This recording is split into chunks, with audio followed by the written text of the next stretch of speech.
Hey guys, welcome back to our channel. So grab your coffee and let's get right into it because the spoilers for Thursday, August 20 are absolutely packed with crazy moments. We have a lot of ground to cover today. And let's start with the absolute mess that is Alex and Stephanie, because it is falling apart fast. So fast. Joy Wesley is basically running the show right now, and Alex is falling for it completely. The latest crisis with Joy is a medical one. Kayla just gave Joy some really bad news about her spine. A worst case scenario about a swollen spine. So now Joy needs surgery. And she is milking this for all it is worth, because of course she is. Alex is spending all his time with her, taking care of baby Kelsey, and reassuring Joy that the surgery will be fine and she will be back on her feet in no time. But we all know what Joy is really doing. She is using this medical crisis to pull Alex closer, and it is working perfectly. There are these sneak peek photos showing Kayla talking to Joy, probably giving her the bad news. Then Joy is looking at a book, and Alex walks in, and he catches her standing there. Then the tears start.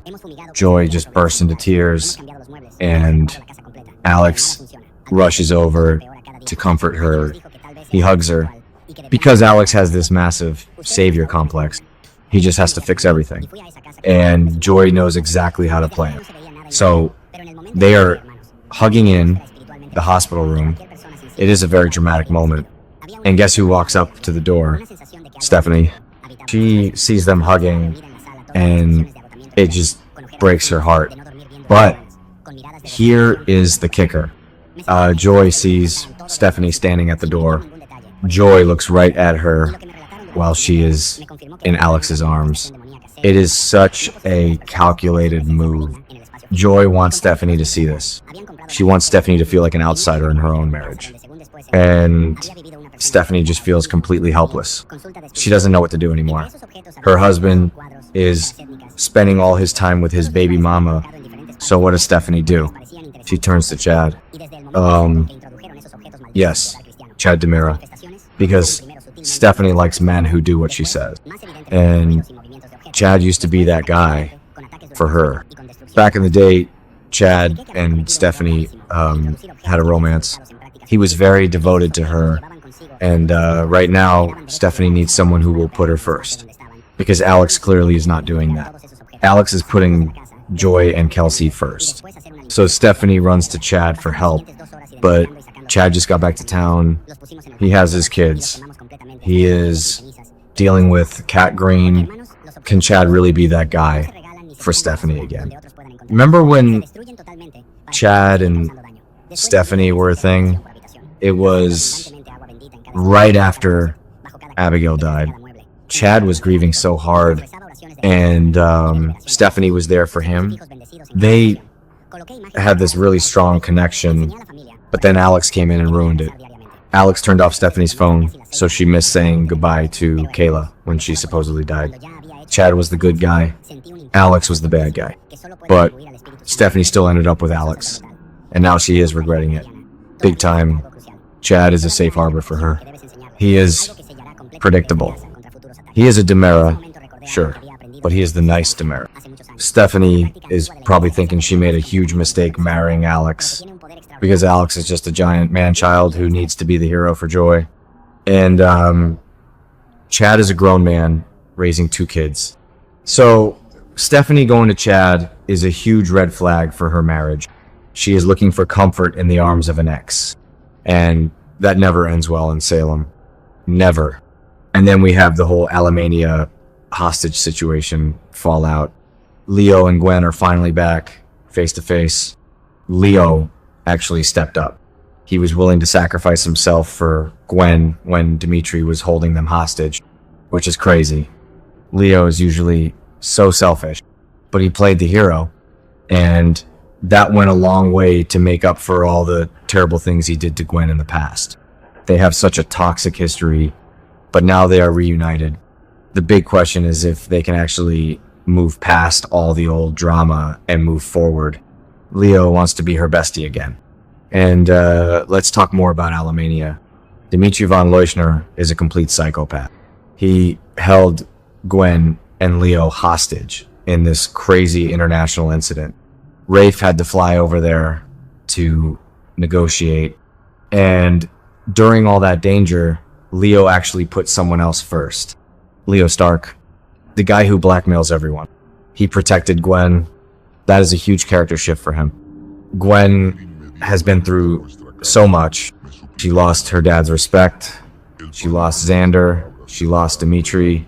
She was living in the DiMera mansion, just taking EJ's abuse. So having Leo back as a real friend is a big deal.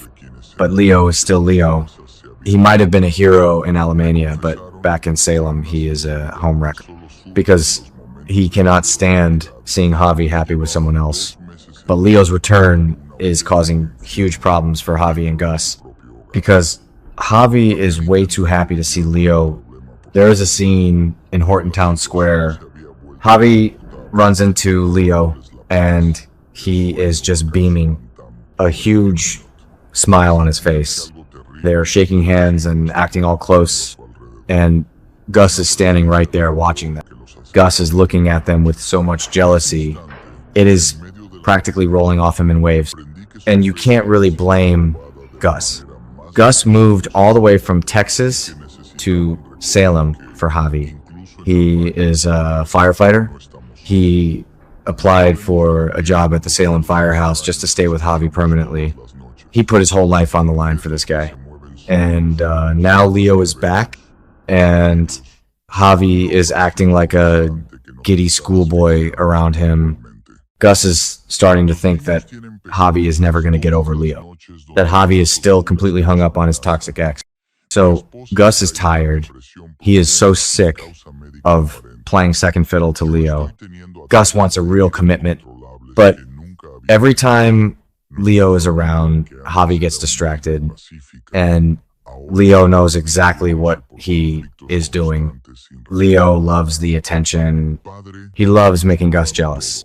It is just a messy love triangle, and Gus is reaching his breaking point. He might just pack his bags and head back to Texas if Javi doesn't get his act together, because Gus deserves better than being a backup plan. And speaking of messy, let's talk about Theo Carver, because Theo is on a total warpath right now. He is so angry, and he is aiming all of his anger at EJ and Johnny. Theo just will not let Johnny off the hook, not even a little bit. Theo loves to hear the sound of his own self-righteous voice. He really does. He thinks he is the only one who is right, and everyone else is wrong. Here is the truth. Lexi is dying. The Versavix drug that Dr. Rolf gave her is failing. It was a miracle cure that turned into a nightmare. And Lexi made a choice. She begged EJ to let her die alone. She specifically told EJ not to tell her family. She did not want Abe and Theo to watch her die all over again. It was her choice. She made EJ promise to keep it a secret. And we have to remember the history with Lexi. Back in 2012, Lexi died of a brain tumor. It was the saddest thing ever. Abe and Theo had to watch her fade away. Theo was just a little boy with autism.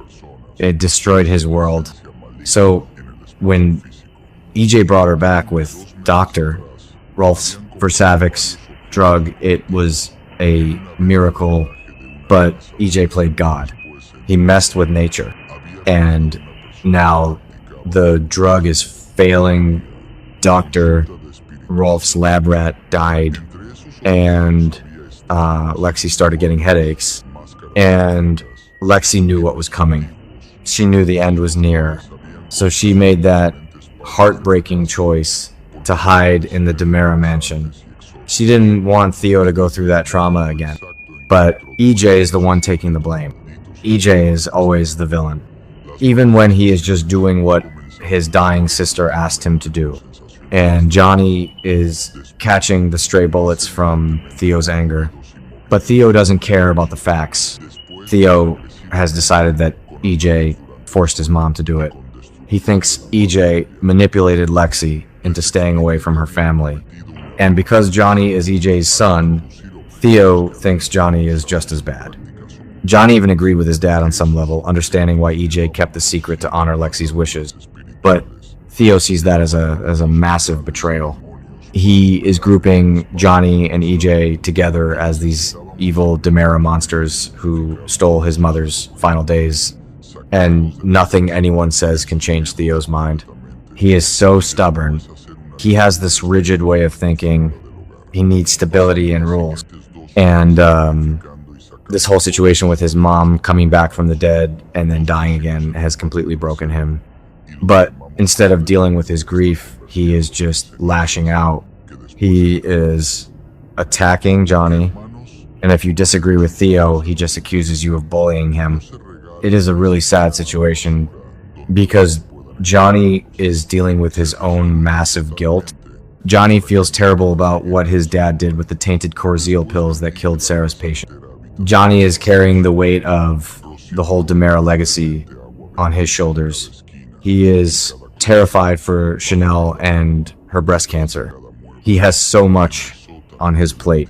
And now Theo is screaming at him in the DiMera offices. Theo just won't stop. He is grieving, yes. But he is being so unfair to Johnny. Johnny is not EJ. But Theo can't separate them right now. The whole Carver and DiMera family dynamic is just shattered. Abe is heartbroken. Theo is furious. EJ is defensive. And Johnny is caught right in the middle of it. It is just a tragic mess, and it looks like it is only going to get worse before it gets better. So that is where we are at in Salem right now. It is just non-stop chaos. Marriages are falling apart. Hostages are returning home just to ruin new relationship. And families are tearing each other apart over medical miracles gone wrong. We will have to see how Stephanie handles Chad. And if Gus finally punches Leo in the face, and if Johnny can ever get Theo to listen to reason, but knowing this town, the drama's only going to escalate from here. Make sure you stay tuned for more updates because we will be covering every single twist and turn as it happens. It is going to be a wild ride, folks.